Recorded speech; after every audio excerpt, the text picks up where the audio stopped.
Hello, എന്തൊക്കെയുണ്ട് വിശേഷം? ഞാനിവിടെ സുഖമായിട്ടിരിക്കണേ. അപ്പോൾ ഇന്ന് തിങ്കളാഴ്ചയല്ലേ? അപ്പോൾ നമ്മുടെ കളക്ടർ അമ്മമാർക്കും പിള്ളേർക്കും ലീവ് തന്നൊരു ദിവസമാണല്ലേ? നമ്മുടെ കളക്ടർ എന്ന് അവധിയെന്ന് പ്രഖ്യാപിക്കുന്നോ അന്ന് മഴയുണ്ടാവില്ലല്ലേ? അപ്പോൾ ഇന്നും രാവിലെ എണീറ്റപ്പോൾ തന്നെ അങ്ങനെ കാര്യമായിട്ട് മഴയൊന്നും ഉണ്ടായിരുന്നില്ല. ചെറുതായിട്ടൊരു ചാറൽ മാത്രമേ ഉണ്ടായിരുന്നുള്ളൂ. ഞായറാഴ്ച തന്നെ രാത്രി അവധിയാണെന്ന് അറിഞ്ഞപ്പോൾ തന്നെ ഞങ്ങൾ കുറച്ച് സിനിമയൊക്കെ കണ്ട് ഒരു 12:30 1 മണിയായപ്പോഴാണ് കിടന്നത്. ഞാനും മോളും കൂടിയാണ് കണ്ടത്. അങ്ങനെ കുറച്ച് വൈകിയാണ് എണീറ്റത്. അപ്പോൾ രാവിലത്തെ പരിപാടിയൊക്കെ ഒരുവിധം തട്ടിക്കൂട്ടിയൊക്കെ ഒപ്പിച്ച് അങ്ങോട്ട് കഴിച്ചെടുത്തു. അവധി പറഞ്ഞപ്പോൾ ഞാൻ ഈ അമ്മമാരുടെ കാര്യം കൂടി പറഞ്ഞത് ജോലിക്ക് പോകാത്ത അമ്മമാരുടെ കാര്യമാണ് കേട്ടോ പറഞ്ഞത്. ജോലിക്ക് പോകാത്ത അമ്മമാരാണെങ്കിലും വീട്ടിൽ കുറേ പണികളൊക്കെ ഉണ്ടാവും. അങ്ങനെ ഉച്ചക്ക് ബീൻസ് തോരൻ മാത്രം, തോരനല്ല ഒന്ന് താളിച്ചെടുക്കുക മാത്രം വേണ്ടി വന്നുള്ളൂ. ഞായറാഴ്ചത്തെ കറികളൊക്കെ ഉണ്ടായിരുന്നല്ലോ. അപ്പോൾ അതൊക്കെ പെട്ടെന്ന് തന്നെ കൂട്ടിയിട്ട് ഞാൻ നേരെ തുടക്കാനായിട്ട് നിന്നു. അപ്പോൾ അടുക്കലൊക്കെ മുമ്പ് കഴിഞ്ഞിട്ടുണ്ടായിരുന്നു. അപ്പോൾ ഒരാഴ്ചയായി തുടച്ചിട്ട്. അപ്പോൾ ഞാൻ ഓർത്ത് എന്തായാലും ഇന്ന് ഒരു സൗകര്യം കിട്ടിയ പോലെ എനിക്ക് തോന്നി. അങ്ങനെ ഞാൻ വേഗം തന്നെ ഹോളും മുറികളും എല്ലാമൊക്കെ ഒന്ന് തുടച്ചെടുത്ത് മാറ്റി വെച്ചിട്ടുണ്ട്. പിന്നെയുള്ള പണിയെന്ന് വെച്ചാൽ ഞാൻ എൻ്റെ വീട്ടിൽ നിന്ന് കുറച്ച് തൈകൾ, അതായത് ഒരു തക്കാളിയുടെ തൈയും ഉണ്ടായിരുന്നു, പച്ചമുളകിൻ്റെ തൈയും ഉണ്ടായിരുന്നു കേട്ടോ. ഇതിപ്പോൾ കൊണ്ടുവന്നിട്ട് തന്നെ ഒരു 2 ആഴ്ചയോളം ആയിട്ടുണ്ടായിരുന്നു.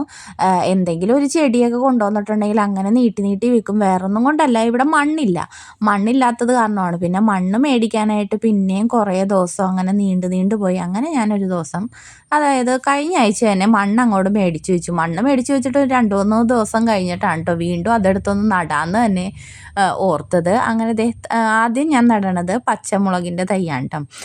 ഇത് അമ്മച്ചിക്ക് കൃഷിഭവനിൽ നിന്ന് ഇങ്ങനെ ട്രേയിൽ കൊടുക്കണതാണ്. പച്ചമുളക് ഉണ്ടായിരുന്നു, തക്കാളി ഉണ്ടായിരുന്നു, പിന്നെ വഴുതനങ്ങ ഉണ്ടായിരുന്നു. ഞാനപ്പോൾ പച്ചമുളകാണ് എടുത്തത്. വീട്ടിലാണെങ്കിൽ ഇഷ്ടംമാരെ പച്ചമുളകുണ്ട്. ഇവിടെ കൃഷിഭവനിൽ നിന്ന് കൊടുക്കണ തൈയിലൊക്കെ നല്ല ഇങ്ങനെ കുറ്റി പോലെയാണ് പച്ചമുളക് പിടിച്ചിരിക്കണത്.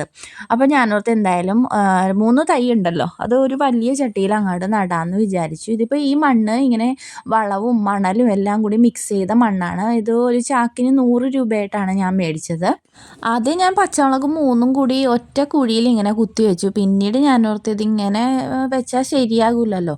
അപ്പോൾ എന്തായാലും ചട്ടി ഒരിത്തിരി വലിയ ചട്ടിയായിരുന്നു. ഇപ്പോൾ ക്യാമറയിൽ അധികം തോന്നാഞ്ഞിട്ടാണ് 3 തൈ ഇങ്ങനെ 3 കുഴി കുഴിച്ചിട്ട് അങ്ങോട്ട് നട്ടു വെച്ചു. അതേപോലെ തന്നെ തക്കാളിയും ഞാൻ ആദ്യം തക്കാളി ഞാൻ 2 ഒരു കുഴിയിലും വേറൊരെണ്ണത്തിനെ മാറ്റിയാണ് നട്ടത്. തക്കാളി അത്യാവശ്യം നല്ല രീതിയിൽ നേരെ വളരണുണ്ടായിരുന്നു.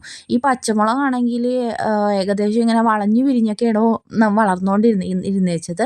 അതെന്താണെന്ന് ചോദിച്ചാൽ ഞാൻ വർക്ക് ഏരിയയിലാണ് വെച്ചത്. അപ്പോൾ ആ സൂര്യപ്രകാശം കിട്ടണിടത്തോട്ട് ഇതിങ്ങനെ വളഞ്ഞ് നിൽക്കണമായിരുന്നു. പിന്നെ അല്ലാണ്ടും കുറച്ച് ചെടികളൊക്കെ ഉണ്ടായിരുന്നു കേട്ടോ. അതും അങ്ങോട്ട് നട്ടു വെച്ചിട്ടുണ്ടായിരുന്നു. എനിക്ക് ചട്ടി ഉണ്ടായിരുന്നു, പക്ഷേ മണ്ണില്ലാത്ത കുറവായിരുന്നു. അങ്ങനെ ഞാൻ മണ്ണ് മേടിച്ചിട്ട് ചട്ടിയിലെല്ലാത്തിലും ചെടിയൊക്കെ നട്ടു വെച്ചിട്ടുണ്ട്. അപ്പോൾ ഇത് ചെടി നടലൊക്കെ കഴിഞ്ഞിട്ട് ഞാൻ കുറേ നാളായിട്ടോ മുഖത്ത് എന്തെങ്കിലും തേച്ചിട്ട്. അപ്പോൾ ഞാൻ മുമ്പ് പപ്പായ മേടിച്ചിട്ടുണ്ടായിരുന്നു.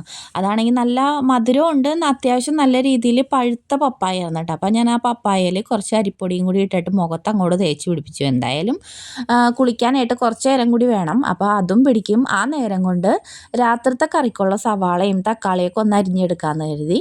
ഇത് പുരട്ടിയെന്ന് പറഞ്ഞാൽ ഒത്തിരി അങ്ങോട്ട് വെളുത്തിട്ട് പാറുക അങ്ങനെയൊന്നും ഇല്ല കേട്ടോ. മുഖത്ത് അഴുക്കൊക്കെ പോയിട്ടൊന്ന് ക്ലീൻ ആകും. അരിപ്പൊടിയല്ലേ, ഒരു സ്ക്രബ്ബർ കൂടിയാണല്ലോ. അപ്പം നല്ല രീതിയിൽ മുഖത്ത് അഴുക്കൊക്കെ പോയിക്കോളൂ കേട്ടോ. അപ്പോൾ രാത്രിത്തേക്ക് ഇന്ന് മുട്ട തിളപ്പിക്കാമെന്നാണ് വിചാരിച്ചത്.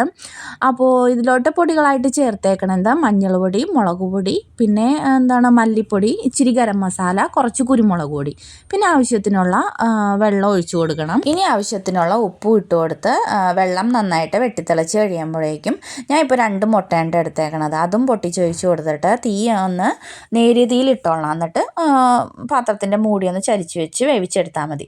അപ്പോൾ മുട്ട തിളപ്പിച്ചതൊക്കെ റെഡി ആയിട്ടുണ്ട്. ഇനിയിപ്പോൾ ഇതിൻ്റെ കൂടെ കഴിക്കാനായിട്ട് ഗോതമ്പും മൈദയും തേങ്ങാപ്പീരയും ഉപ്പും വെള്ളമൊക്കെ കൂടി ഇങ്ങനെ കലക്കിയ ഒരു ദോശ ഉണ്ടല്ലോ, കലക്കി ചുട്ട ദോശ, അത് ഉണ്ടാക്കിയെടുക്കണേ കേട്ടോ.